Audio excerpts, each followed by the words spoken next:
Buenos días. Las encuestadoras mantienen a la opinión pública en zozobra. Algunas atribuyen cierto nivel de victoria al oficialismo, mientras que otras no.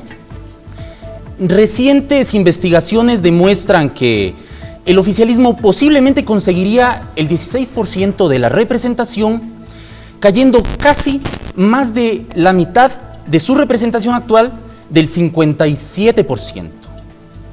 Es cierto que el correísmo depende de la alta inversión y gasto público. Es cierto que depende su credibilidad del precio del petróleo. Nos acompaña esta mañana Pablo Dávalos, economista y máster con estudios de posgrado en Francia y Bélgica, para discutir sobre este tema y otros aquí, en donde usted escuchará la otra verdad. Pablo Dávalos es economista por la Universidad Central del Ecuador y máster en economía por la Universidad de Lovaina en Bélgica. Docente e investigador de la Universidad Católica del Ecuador y autor de varios artículos académicos y de libros en los que se destaca Alianza País o la reinvención del poder y Salud y NC. Buenos días, Pablo. Encantado de recibirlo aquí. Vamos a discutir un poco sobre las temáticas que acabamos de conversar. ¿Es cierto que el correísmo y su popularidad dependen de el alto precio del petróleo y que por tanto este momento la popularidad, la aceptación, la credibilidad y además la intención del voto se han desplomado como se ha desplomado también el precio del petróleo? Buenos días. Gracias, un saludo a todas las personas que nos están viendo. Hay una relación efectivamente entre el gasto del gobierno, la popularidad del régimen y la consolidación del proyecto político de Alianza País. Nosotros podemos apreciar que cuando empieza a subir el precio del petróleo en el año 2007 y sube al poder Alianza País, hay un proyecto de consolidación en virtud del cual se utilizan los recursos fiscales no para solucionar los problemas del país, que es lo normal, si tú quieres. Tienes un precio del petróleo y con eso solucionas el desempleo, la pobreza, la falta de recursos en algunas provincias. No, utilizan los recursos fiscales para sostener la popularidad del gobierno. Entonces hay un dato que es interesante y es el hecho de que la popularidad y la credibilidad del presidente Rafael Correa son una construcción, son, si tú quieres, un andamiaje que tiene por detrás el alto precio del petróleo. En otras palabras, el alto precio del petróleo no solamente financió la obra pública, sino que esa obra pública consolidó la imagen del presidente. Por eso nosotros vemos que cuando en el 2014 el presidente está obligado a tomar medidas políticas y en el 2015 envía a la Asamblea Nacional una serie de leyes, entre ellas el incremento del IVA, la imagen presidencial y la legitimidad y credibilidad se reducen. En otras palabras, hay una relación entre el precio del petróleo, el gasto público, la construcción de obra pública y la construcción de la imagen presidencial con los indicadores de esta imagen presidencial. Cuando el precio del petróleo cae y el gobierno ya no tiene dinero para poder seguir gastando y en consecuencia construyendo esa imagen, la imagen también cae. En otras palabras, es una construcción, si tú quieres, muy frágil. Es algo que se le dijo al país que la palabra del presidente era invulnerable y absolutamente blindada al movimiento económico del país. Los datos nos dicen que no. Los datos nos enseñan que con dinero cualquier persona puede tener una buena credibilidad. Sin dinero, hasta ahí llegó la credibilidad. Eso es lo que nos dice la economía, es lo que nos dicen los datos. Pablo, los precios del petróleo se anticipan a destruir el mito, entonces. Hay un gran mito creado en torno a un gran líder que con altos precios del petróleo tenía la capacidad de poder capitalizar gran respaldo electoral y por tanto gran aceptación y garantizarse de cierta forma también ciertos espacios, ciertos niveles de gobernabilidad. Pero ¿qué pasa cuando ese mito se destruye y la propaganda ya no puede sostener el mito de de la potencia mundial, de la gran potencia mundial y del ejemplo para el mundo. Y es real porque son varios mitos los que empiezan a caerse. Se cae el mito del cambio de la matriz productiva, por ejemplo. Se cae ese mito de la matriz productiva, regresamos a ver y encontramos un país primario, un país sin empleo, un país donde no ha existido una vinculación entre el sector productivo, el sector académico, la banca, etcétera, ¿no? Tenemos fuertes problemas que nunca fueron resueltos durante estos años. Por ejemplo, el último censo agrícola fue del año 2001. A pesar de todos los recursos que hemos tenido, el país no dispone de información de la realidad agrícola del país. Entonces son varios mitos que se están cayendo, el mito de la credibilidad, el mito de la invulnerabilidad de la imagen del presidente, el mito de que Alianza País tenía tanta hegemonía que iba a ganar absolutamente todo, se cayeron. Y se están cayendo, por ejemplo, en las elecciones del año 2014, Alianza País perdió en las principales ciudades del país. Y en el año 2014 teníamos aún un precio del petróleo significativo. Para el año 2015 el gobierno adopta un paquete de ajuste, el gobierno empieza a incrementar los impuestos, esto produce recesión en la economía, esto castiga a los consumidores, castiga a los más pobres y que vemos que los indicadores de credibilidad, de popularidad empiezan a disminuir, empiezan a menguar. Y lo que es más grave, tenemos un presidente sin ideas. El presidente, su entorno económico, su entorno político no saben qué hacer. No tienen idea de cómo resolver la crisis. Tan es así que ni siquiera quieren asumir que hay crisis. Se niegan a constatar que hay crisis. Todo el mundo les ha dicho, mira, los datos nos dan cuenta de que la situación no está bien, de que el país no está atravesando sus mejores momentos, de que es necesaria una política anticrisis. Pero sin embargo de eso se niegan a asumir la crisis y al negarse a asumir la crisis se niegan a reconocer que fracasaron. Se niegan a reconocer que el mito que construyeron este momento es un mito con pies de barro. Se está cayendo ese mito y se está cayendo esa construcción de ese sistema político y económico que se construyó en los últimos 10 años. Pablo, ¿es cierto entonces que la derrota del actual modelo empieza a partir de las seccionales del 2014? Es decir, según los resultados, en 9 de los 10 municipios más poblados del Ecuador, perdió. Es decir, aquellos que superan los 200.000 habitantes, perdió. Y estaban los precios del petróleo altos el 2014, ¿no? Y perdieron. Eso significa que la hegemonía política de Alianza País empieza a desmoronarse del 2014. Por eso estamos entrando al 2015 en un escenario donde la transición está a la vista. El gobierno no tiene posibilidades de reconstruir esa hegemonía política que tuvo antes. En otras palabras, no va a poder ganar los más de 100 diputados que ganó en el año 2013. El escenario probable del 2000, las elecciones del 2017 son un escenario con un Congreso fragmentado y sin un partido que logre una hegemonía clara en la Asamblea. Y no sabemos si Alianza País llegue a la segunda vuelta incluso. Pablo, ¿qué quiere decir que haya perdido en 9 de las 10 ciudades más pobladas? Históricamente, las ciudades latinoamericanas concentran la población en las urbes grandes y medianas. ¿Puede hacerse el símil? ¿Puede decirse entonces que el correísmo perdió en las clases urbanas, en las clases medias, en las clases informadas, en el voto moderado? Efectivamente. Y el correísmo pierde la clase media y gana en aquellos electorados que antes votaban por el PRE o votaban por el PRIAN. En otras palabras, Alianza País se convierte en el heredero directo del PRE o en el heredero directo de lo que era el PRIAN. Cambia su electorado, cambia la composición de las personas que antes apoyaban a esta opción política.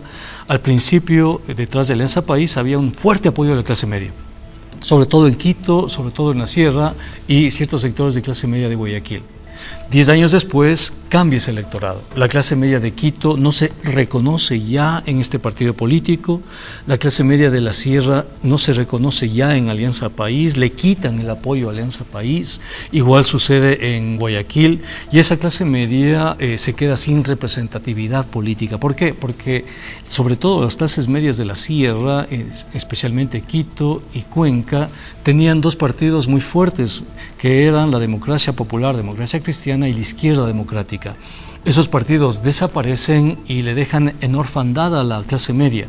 Esa clase media se adscribe a Alianza País porque considera que Alianza País es una respuesta desde la clase media a los cambios que necesitaba la sociedad ecuatoriana, sobre todo después de la crisis del 99, pero Alianza País traiciona a esta clase media, Alianza País se va en contra de esta clase media y ahora Alianza País tiene un electorado que es el electorado populista, es el electorado suburbano, el electorado rural, sobre todo de la costa. Alianza País no convence a las clases medias ni de Quito, ni de Guayaquil, ni de Cuenca, ni de Ambato, ni de Loja. Es un partido político que perdió ese asidero. Entonces es muy plausible pensar que en las próximas elecciones estas clases medias no apoyen a este partido político, o sea, no lo respalden con su voto, a pesar de lo que digan las encuestadoras. Sí, es cierto que bueno, también hay que partir de un sesgo de selección, y es que las encuestadoras no pueden llegar a ese electorado que está disperso en el sector suburbano, en el sector rural, en el sector campesino. Efectivamente. Pero entonces, la permanencia del correísmo en el poder, este momento depende de un voto minoritario, de un voto que está anclado al voto clientelar. ¿Cómo se explica eso económicamente? Porque el país del año 2017 ya no es el país del año 2013. El país del año 2017 es un país con fuertes problemas de desempleo, con fuertes problemas de recesión, con fuertes problemas de concentración del ingreso. Mira tú, en el 2013 tú podías convencerle al electorado con un discurso de redistribución del ingreso, con un discurso de creación de empleo, con un discurso de construcción institucional. Podías convencer al electorado en el año 2013. En el 2017 ya no convences a ese electorado con ese discurso. En el 2017 la gente busca estabilidad. La gente está viendo que no hay dólares en la economía, somos una economía dolarizada sin dólares y vamos viendo que los comercios empiezan a cerrar, que empieza a multiplicarse el desempleo y el subempleo.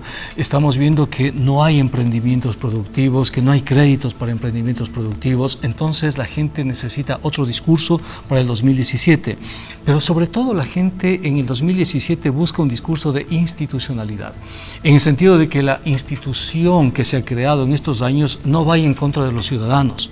La gente no se reconoce en la institucionalidad. La gente mira a la institucionalidad existente como una amenaza, como un peligro. Mira que cualquier rato el SRI o cualquier institución del Estado no son aliados, son enemigos de los cuales hay que protegerse, hay que defenderse. Considera que esa institucionalidad además responde más a los intereses de un partido político que a los intereses de la ciudadanía. Es decir, cuando hay impuestos, no se cobran esos impuestos para poder cubrir las necesidades de la gente, sino para cumplir la agenda de un partido político. Entonces, la clase media y los sectores, no solo clase media, en términos generales de la sociedad ecuatoriana, vuelven a reclamar institucionalidad. Y Alianza País no tiene discurso. Es decir, el discurso de institucionalizar el país que sirvió en el año 2013 ya no sirve en el año 2017. El discurso de la revolución económica del año 2013 ya no sirve en el año 2017. ¿Qué es lo que le queda a Alianza País? Un poco de cemento. Es decir, tengo carreteras, tengo hidroeléctricas y si ustedes me dejan yo voy a terminar lo que empecé. Pero la ciudadanía, las personas quieren algo más que carreteras, quieren algo más que cemento. Quieren empleo, quieren estabilidad, quieren una institucionalidad que no se convierta en una amenaza para los ciudadanos, quieren certezas en el mediano y el largo plazo y Alianza País no le está dando estas certezas. Entonces, salvo que hagan fraude, pero lo más probable es que le vaya muy mal en estas elecciones al partido de gobierno. Se están confirmando algunas cosas entonces, Pablo. Yo quiero pedir a producción que me ponga por favor el cuadro que tenemos elaborado para discutirlo en este momento. Bien, esta es una proyección de datos. Es una proyección de datos que quiero discutir este momento con el economista Pablo Dávalos. Aquí ustedes pueden notar que hay algunas columnas en donde se explica, donde se detalla cuál es el precio del petróleo, un precio del petróleo promedio, en comparación con los resultados electorales en cada uno de los eventos desde la llegada del presidente Correa al poder en el 2006 y en las sucesivas elecciones, incluyendo también las seccionales y las elecciones de referendo y consulta popular. Bien, por favor, exactamente, ahí pueden ver ustedes, hay un precio para este año que está estimado en $37. El siguiente dato que podemos ver, el siguiente dato, por favor. Muy bien.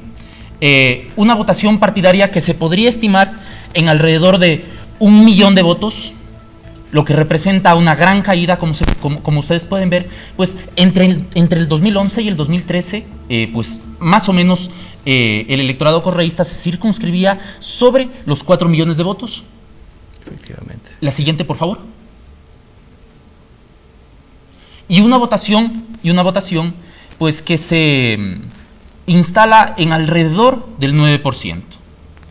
Los mejores resultados, como ustedes pueden ver, de la mejor época del correísmo, con un gran precio del petróleo y por tanto con una gran capacidad de dispendiar los recursos, de invertirlos también, por supuesto, pero también de dedicarlos a una campaña gigantesca que movilizaba una gran infraestructura de recursos para financiar propaganda, movilizaciones, campaña permanente y adicionalmente obra pública, pues se sitúa entre el 2007 y el 2013, donde más o menos entre el 30 y el 40% obtiene el correísmo en términos de resultados electorales. Pero las cosas se cambian en esta proyección cuando cae estrepitosamente a sobre el 9% de los votos totales, lo que da como resultado lo que se muestra en la siguiente diapositiva. Cae la credibilidad del correísmo, que también se ancla a la credibilidad del presidente Correa en alrededor del 25%.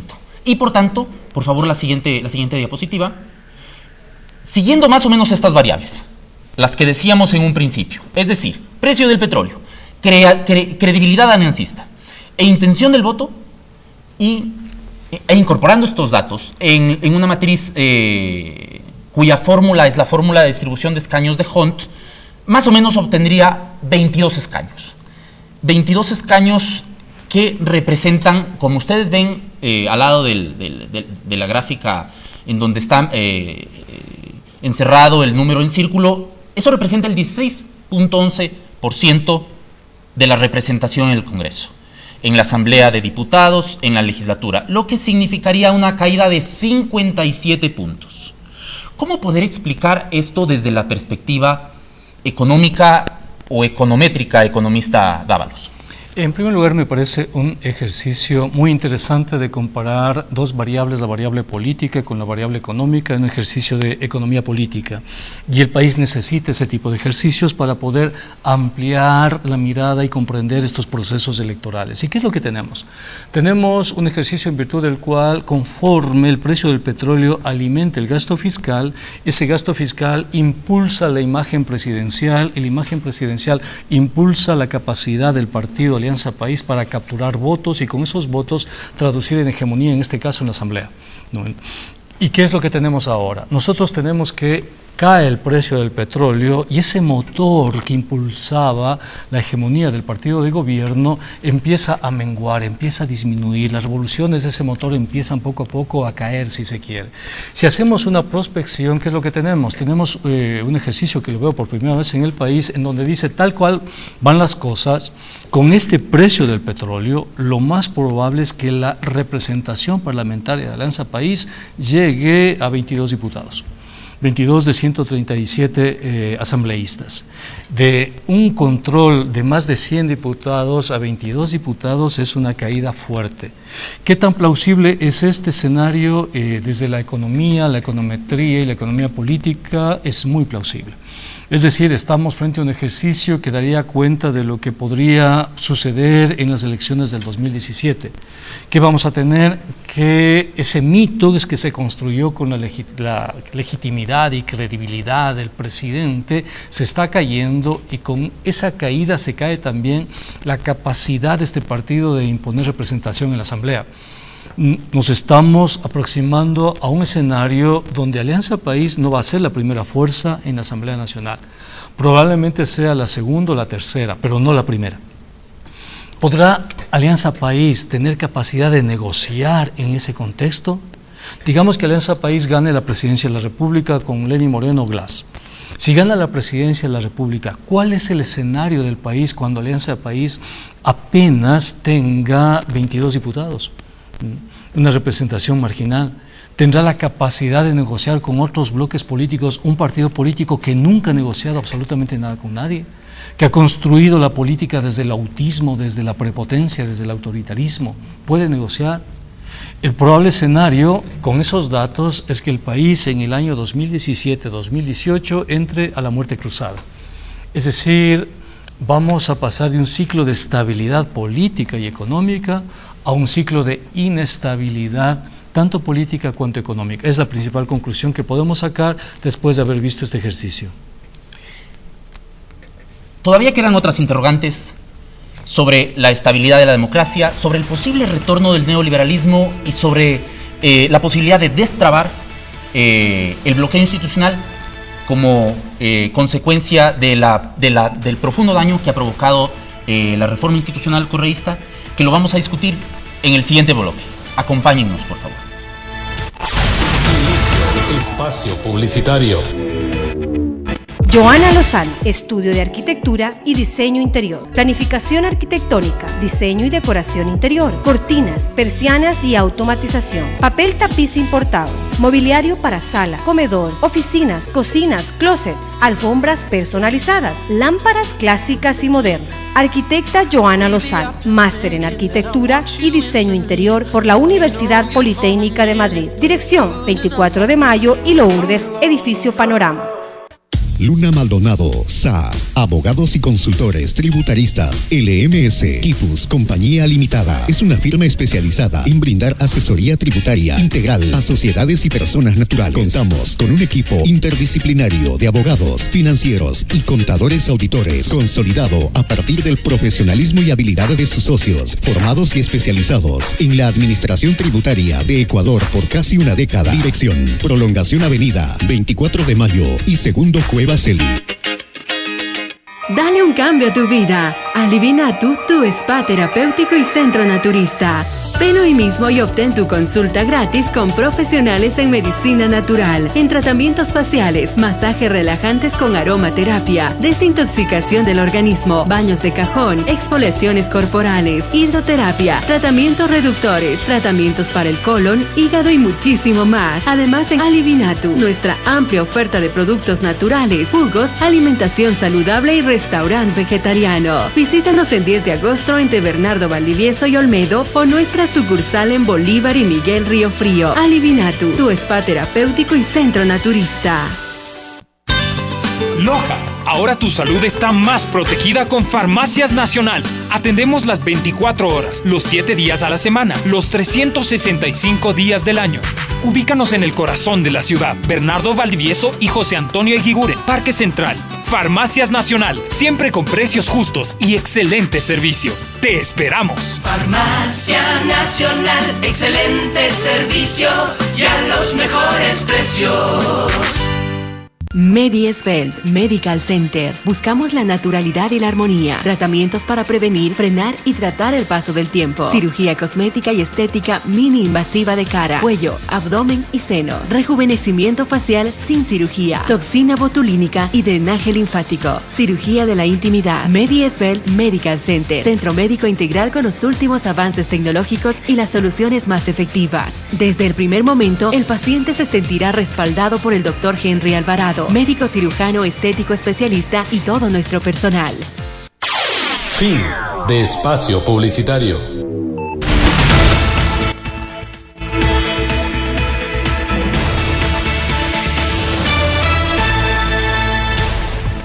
Existen enormes riesgos de que la ausencia del correísmo provoque también una cefalía representativa. Existen riesgos también del retorno del neoliberalismo. Esto en términos políticos y en términos económicos. Esto traería la posibilidad de reducir el tamaño del Estado y con esto el gasto de inversión pública en derechos y servicios sociales.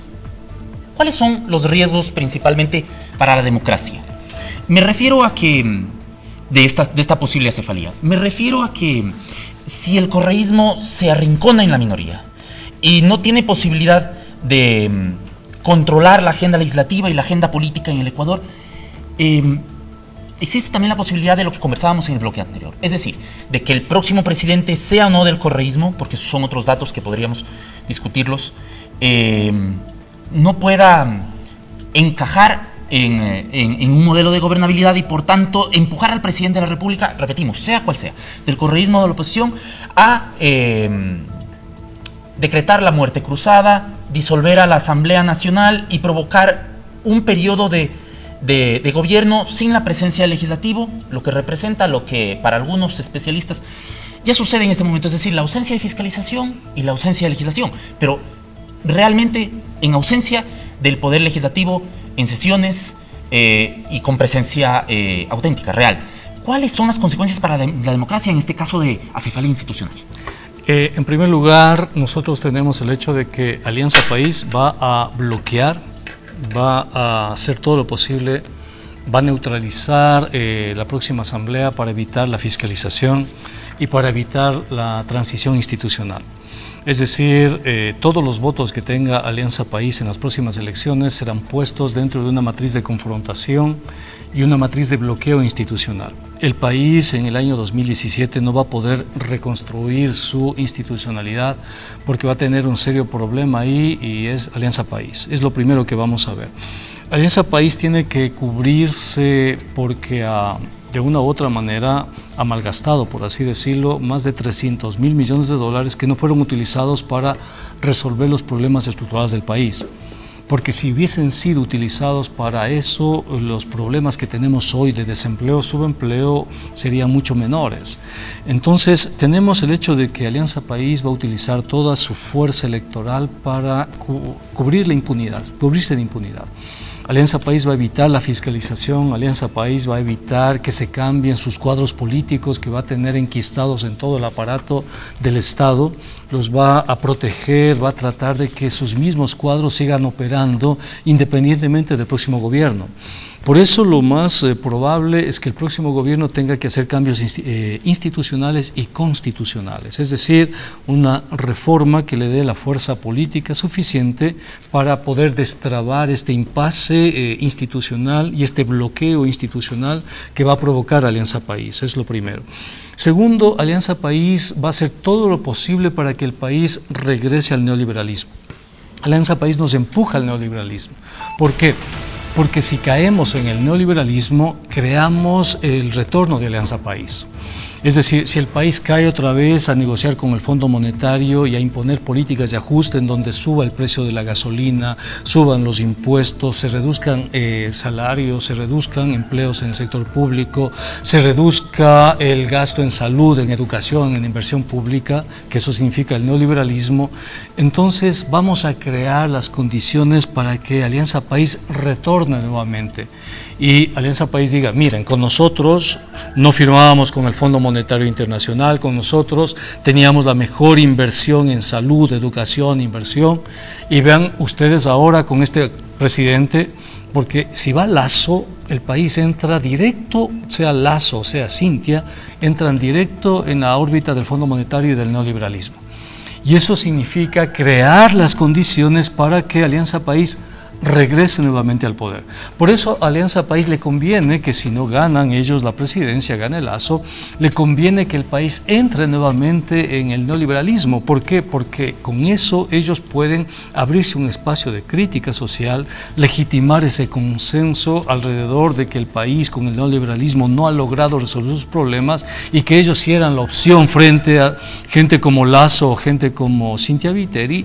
Entonces, con esa estrategia nos presentamos en un bloqueo institucional, en un bloqueo económico y todo por la necesidad que tiene Alianza País de regresar al poder o de mantenerse en el poder para cubrir la impunidad de haber malgastado más de 300.000 millones de dólares. Pablo, pero también es cierto que el correísmo representa algunos de los elementos del neoliberalismo en la actualidad.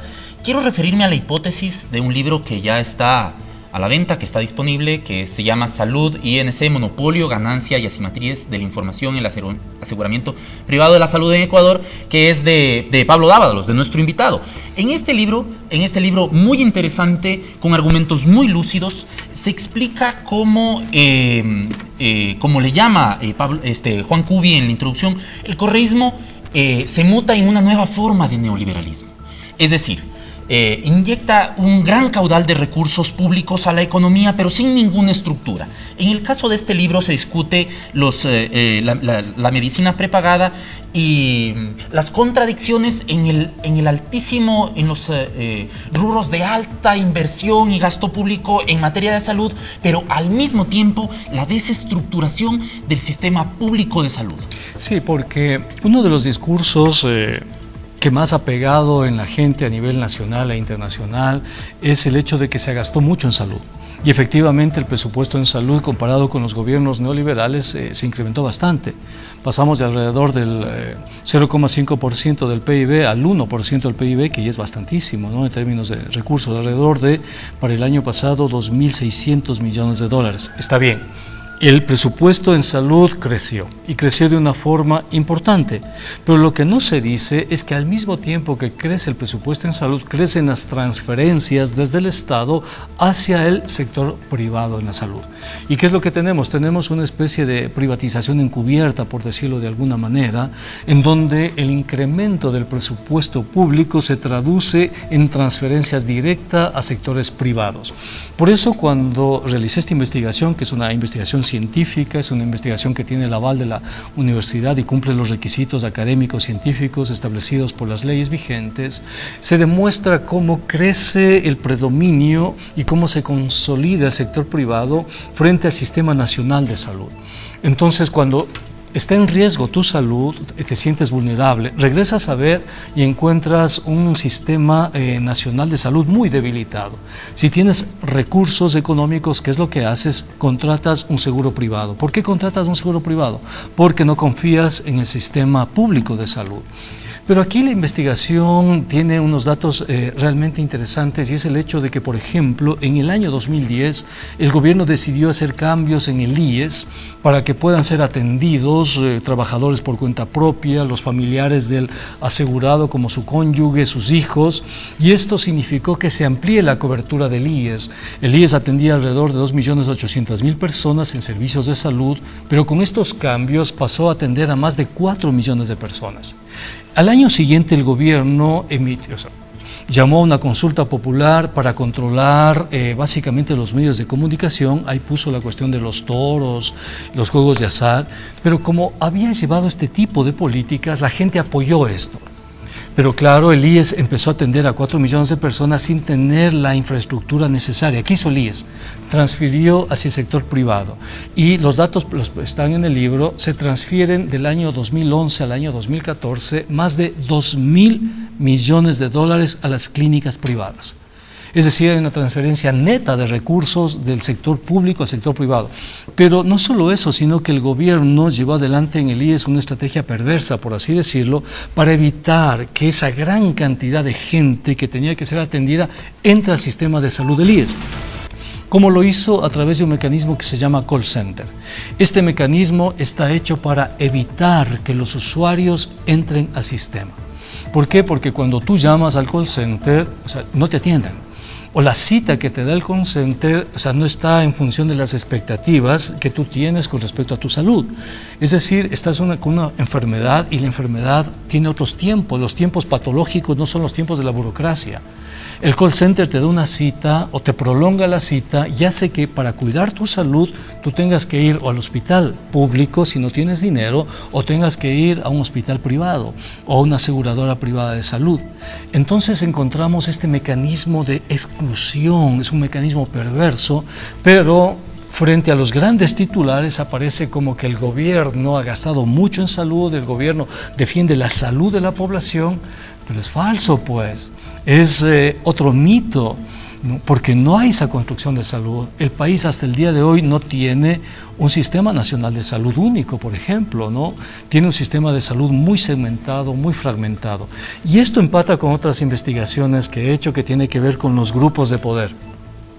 En el año 2007 había detectado que los grupos de poder controlaban a través de monopolios, a través de holdings, a través de grandes empresas, alrededor del 30% de la economía nacional.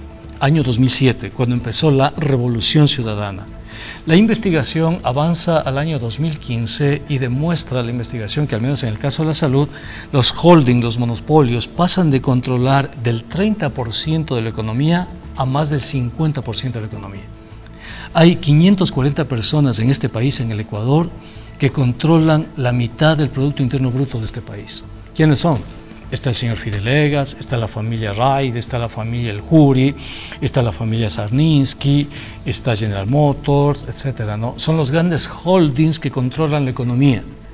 Es curioso porque revisa las cifras y nunca les ha ido tan bien a estos grandes holdings como en la época de la Revolución Ciudadana.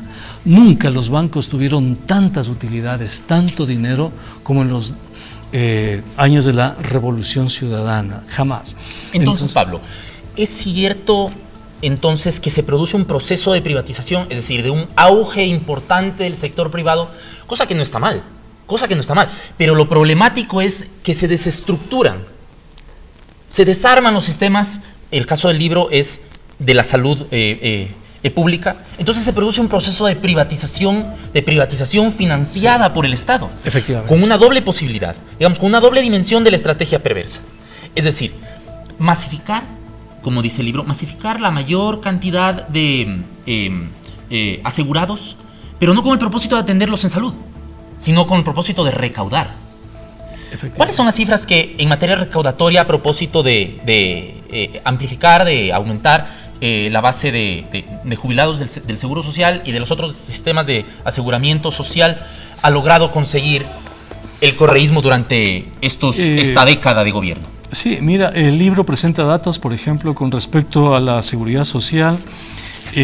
Tenemos ahí los fondos de la seguridad social. Hay el fondo de reserva, cesantía, invalidez, vejez y muerte, cesantía adicional, riesgos del trabajo, salud individual, seguro social campesino. Y fíjate, estos fondos en el año 2008 sumaban 7.000 millones de dólares. En el año 2014 estos fondos sumaban 20.000 millones de dólares. Pero de estos fondos, la mayoría de estos fondos tenían papeles del Estado, no tenían liquidez. Tenemos aquí datos, por ejemplo, los fondos de reserva que tienen 1.000 millones de dólares en los fondos para el año 2014, el 99% de los activos de ese fondo estaban en papeles de renta fija del sector público. El fondo de cesantía, que es el fondo más importante con invalidez, vejez y muerte, que tiene en el año 2014 alrededor de 4.600 millones de dólares, el 99% de esos 4.600 estaban en papeles de renta fija del gobierno nacional.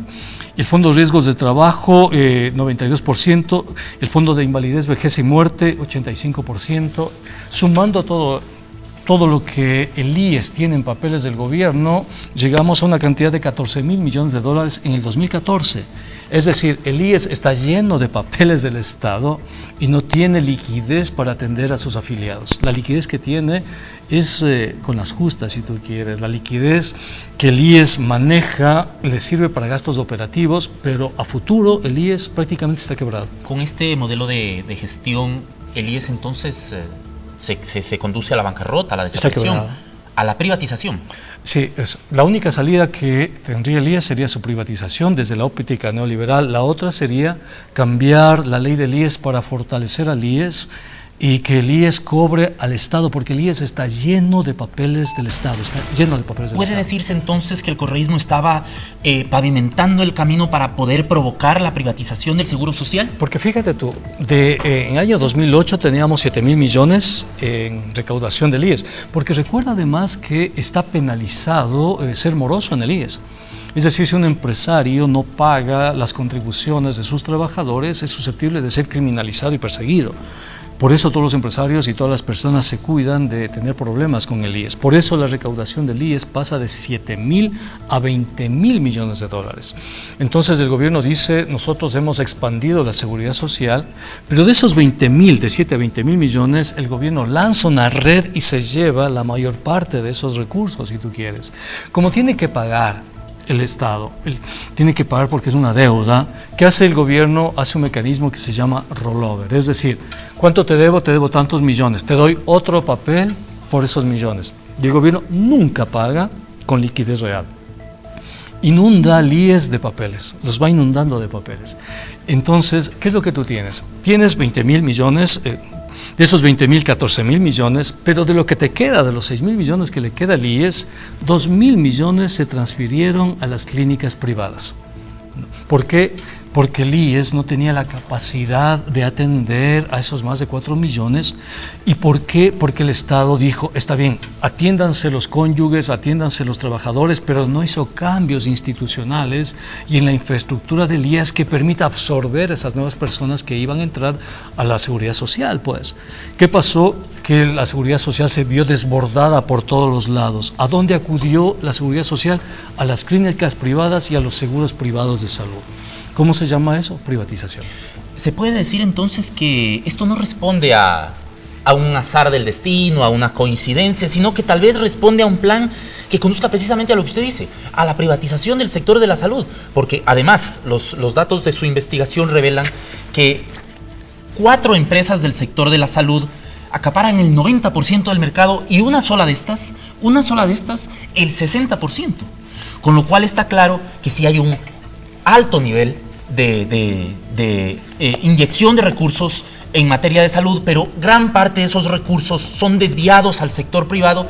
Entonces se produce este doble golpe a los servicios de salud, que es como usted bien le llama una estrategia perversa. Es decir, fortalecer al sector privado, pero no un sector privado pluralista, amplio, de libre mercado. Exactamente, que puede incorporar, que puede incorporar a mayor cantidad de oferentes, sino a muy pocos, y a muy pocos que además pueden estar protegidos por el gobierno a través de estrategias de negociación y de lobby, y además provoca la desestructuración del sistema de salud, que además está siendo atacado por otro elemento, y es el constante despido por la vía de este decreto 813, que también está detallado en el libro, y de la ley de servicio público, para empezar a despedir a los especialistas médicos, de tal forma que los anteriores usuarios a los servicios que prestaban esos médicos tengan que necesariamente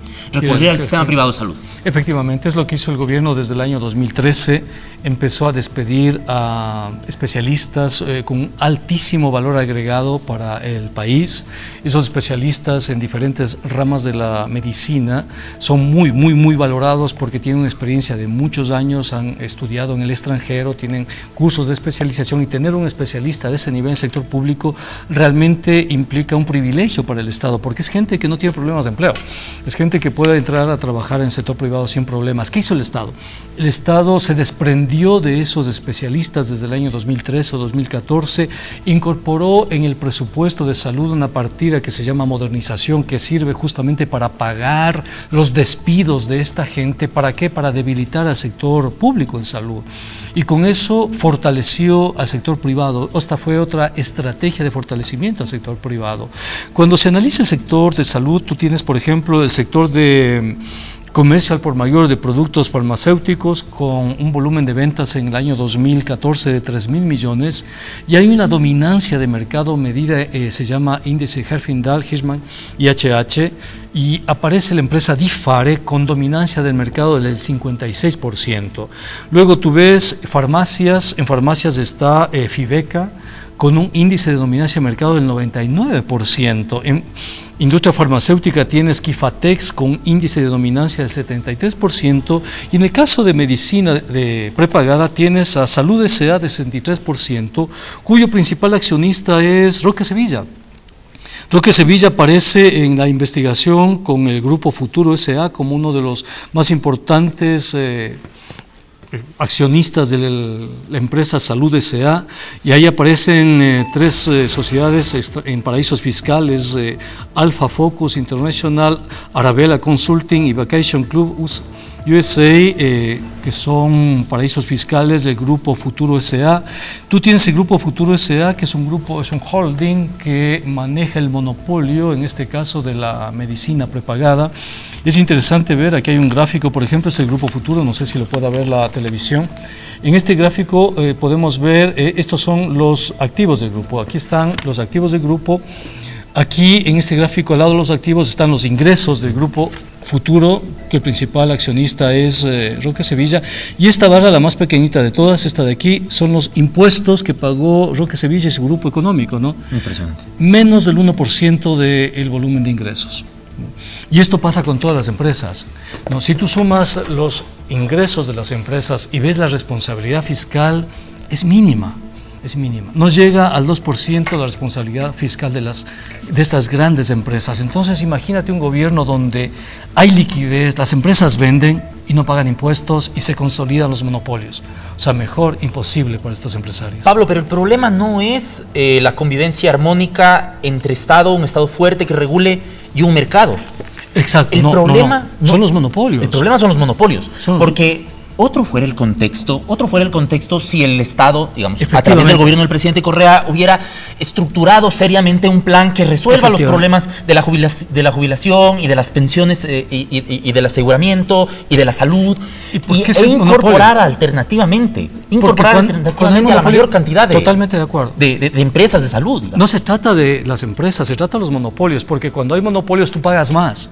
Por ejemplo, en el caso de la medicina prepagada, la cuota mínima es $30. Pero si no hubiese monopolio, si no hubiese este control de mercado, con $10 es suficiente. Con $10 de cuota al mes ganas, y ganas bien. Pero como tienes monopolio, tienes dominancia de mercado, tienes estructuras de poder que controlan el mercado, quien termina pagando esto es el usuario, pues. Y pagas por la medicina prepagada $400 al año. Cuando si pagas la 10ª parte de eso, tendrías medicina, tendrías acceso a la medicina. Y fíjate tú, el grupo extrae renta, este grupo, y lo orienta a los seguros. Este grupo Futuro, por ejemplo, Roque Sevilla, orienta esa renta a Equivida, que es una empresa de ellos, o al turismo. Se apalanca sobre sí mismo, los niveles de apalancamiento son altos porque tiene recursos que los puede utilizar de monopolios de la salud hacia monopolios del turismo, por ejemplo. Eso es lo que distorsiona el mercado. Entonces, no se trata de ir contra el mercado y las empresas, sino de esta distorsión, de este control, de esta forma por la cual los holdings perjudican en definitiva a los consumidores. Las dificultades que provocan este tipo de medidas y la neoliberalización del correísmo las discutiremos en el siguiente bloque.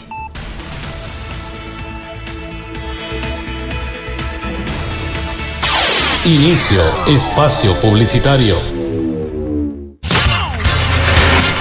Es momento de vivir tu vida al máximo. Diviértete, conéctate, comparte tu mundo desde NetPlus. Aprovecha nuestros planes con YouTube HD y mantente siempre conectado con la mayor velocidad, los mejores precios y la más alta calidad. Y si crees que aún no es suficiente, disfruta tu plan fuera de tu hogar con más de 60 puntos Wi-Fi en Loja, Catamayo, Malacatos, Zamora y Yanzasa. NetPlus, tu mundo desde aquí. En Loja, la ciencia médica a su alcance. En Identigen, laboratorio molecular, con equipos de última generación y personal acreditado. Brindamos los más avanzados estudios de relaciones biológicas. Pruebas de paternidad y maternidad mediante ADN. Genética forense y la posibilidad de que tome sus muestras en la privacidad de su hogar a través de nuestro kit para toma de muestras bucales. Visítenos en Consorcio Médico. Azuay, entre Sucre y 18 de noviembre. Identigen, laboratorio molecular, 6 años de servicio. Somos peritos calificados por el Consejo de la Judicatura. Ginecología Integral, centro médico concebido para cuidar la salud de la madre y el niño. Atención de la mujer en todas las etapas de la vida. Control del embarazo normal y de alto riesgo. Cirugía laparoscópica, estética íntima, incontinencia urinaria, tratamiento de la pareja infértil, ecosonografía obstétrica detallada 3D y 4D, screen prenatal, recepción del recién nacido, control del niño sano, problemas de crecimiento, suministro de vacunas, terapias respiratorias, alergias, asesoramiento nutricional, laboratorio clínico para diagnóstico oportuno de enfermedades metabólicas. Visítanos en la calle 24 de Mayo y logres su salud en buenas manos. ¿Tienes problemas y crees que no tienes solución? ¿Tal vez algún problema con tu cámara digital? ¿O problemas con tu tablet? ¿O simplemente algún problema con tu smartphone o celular? Tranquilo, para todo esto y mucho más existe la Clínica del Celular. Reparación total de tablets, celulares, cámaras digitales y mucho más. Tenemos accesorios para todos tus dispositivos y lo más importante, muchos años de experiencia. No pierdas el tiempo y ven directo a la Clínica del Celular. Fin de espacio publicitario.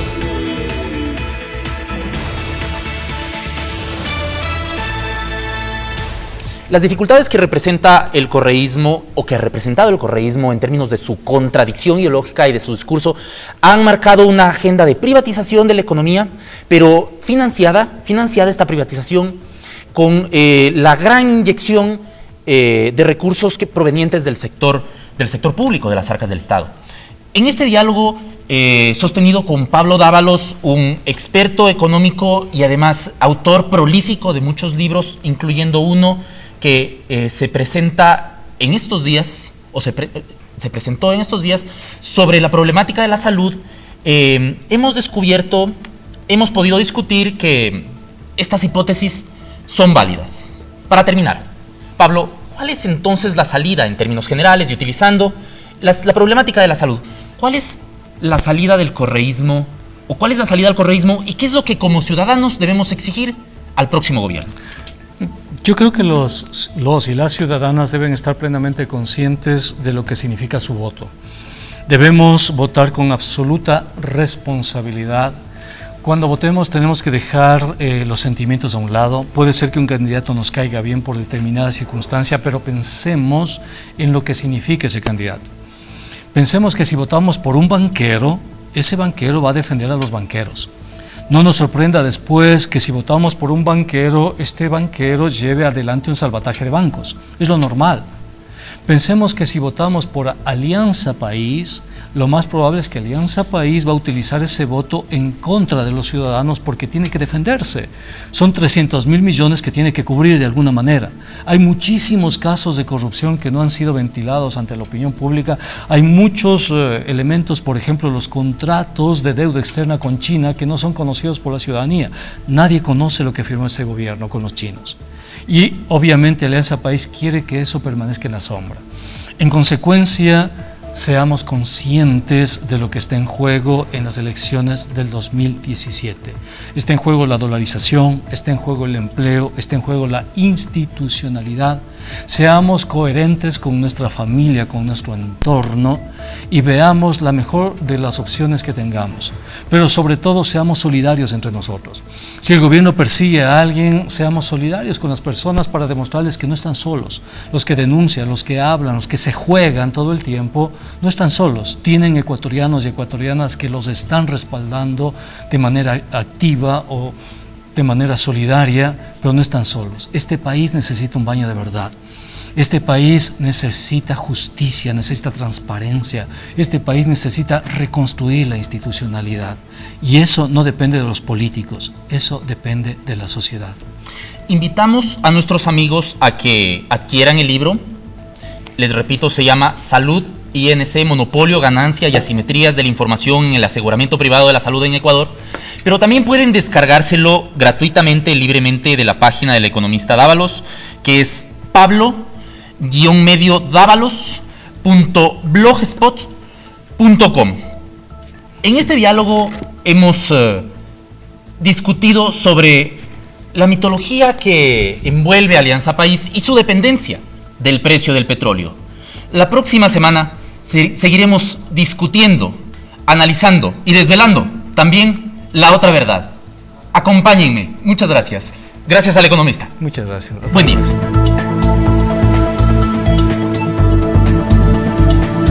Muchas gracias.